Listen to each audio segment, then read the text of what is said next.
Puji Tuhan, Shalom. Puji Tuhan pada kesempatan bertemu lagi dalam program inspirasi dan motivasi yang diselenggarakan Infinity Ministry. Tema kita pada bulan ini menjaga minyak dan api. Dan mari kita langsung buka Alkitab kita dalam Kisah pasal 2 ayat 1 sampai ayat 4. Demikian kebenaran firman Tuhan. Ketika tiba hari Pentakosta, semua orang percaya berkumpul satu tempat. Tiba-tiba turunlah dari langit suatu bunyi seperti tiupan angin keras yang memenuhi seluruh rumah di mana mereka duduk. Dan tampaklah kepada mereka lidah-lidah seperti nyala api yang bertebaran dan hinggap kepada mereka masing-masing.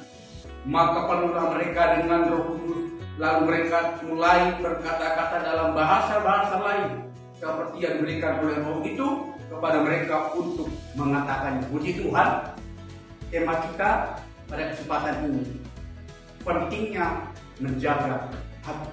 Puji Tuhan, kebenaran itu sedang terbaca itu menceritakan semua orang percaya berkumpul 10 hari. Dan saat mereka berkumpul dan berdoa, mereka dipenuhi oleh Roh.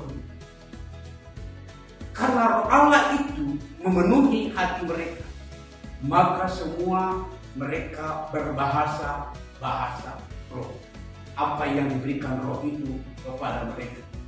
Dan sesudah itu, maka tampillah seorang rasul yang bernama Petrus. Saat dia berdiri menyampaikan kebenaran firman Tuhan, 3.000 orang menerima firman dan percaya kepada Yesus. Tentu itu hal yang luar biasa, di mana Rasul Petrus dia menjaga minyak dan menjaga api.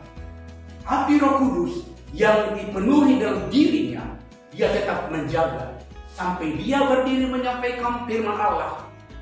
Banyak orang menerima Injil dan percaya kepada Kristus. Tentu dari hal ini kita sebagai hamba Tuhan, orang percaya siapapun kita yang mendengarkan program ini, tentu kita juga mau berdiri menyampaikan firman. Banyak orang terberkati oleh kebenaran firman Tuhan. Tentu ada hal, ada rahasia yang perlu kita ketahui apa yang disampaikan oleh Petrus, maka banyak orang bertobat. Hal yang pertama, ayat 38 untuk Tuhan berkata begini bunyinya kepada mereka, bertobatlah dan hendaklah kamu masing-masing dirimu dibaptis dalam nama pengampunan dosa. Pertama yang Petrus katakan adalah bertobatlah.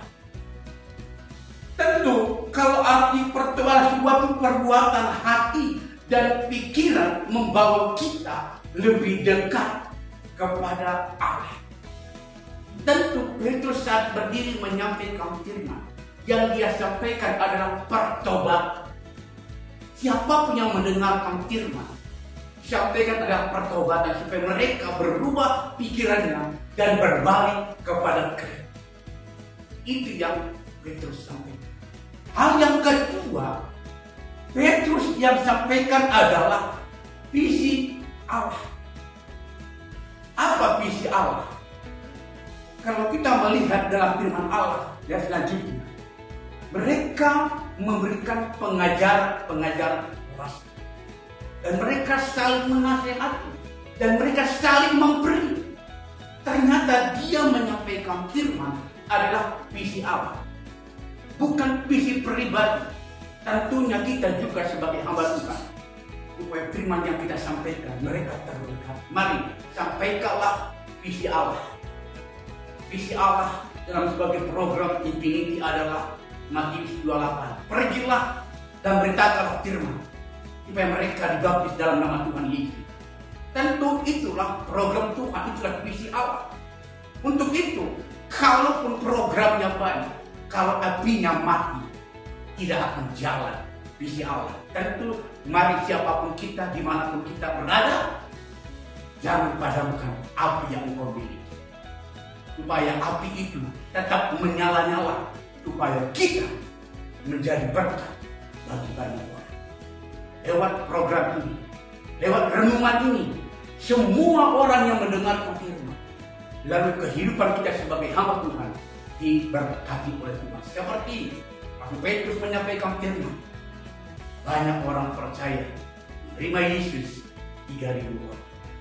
Di Tuhan, pada renungan ini biarlah kita tetap menjaga kebenaran dan menyampaikan firman tentang pertobatan dan visi Allah. Nama Allah yang dipermuliakan karena kita adalah Allah yang memanggil kita menjadi alat Tuhan untuk kita. Tuhan terus memberkati. Amin.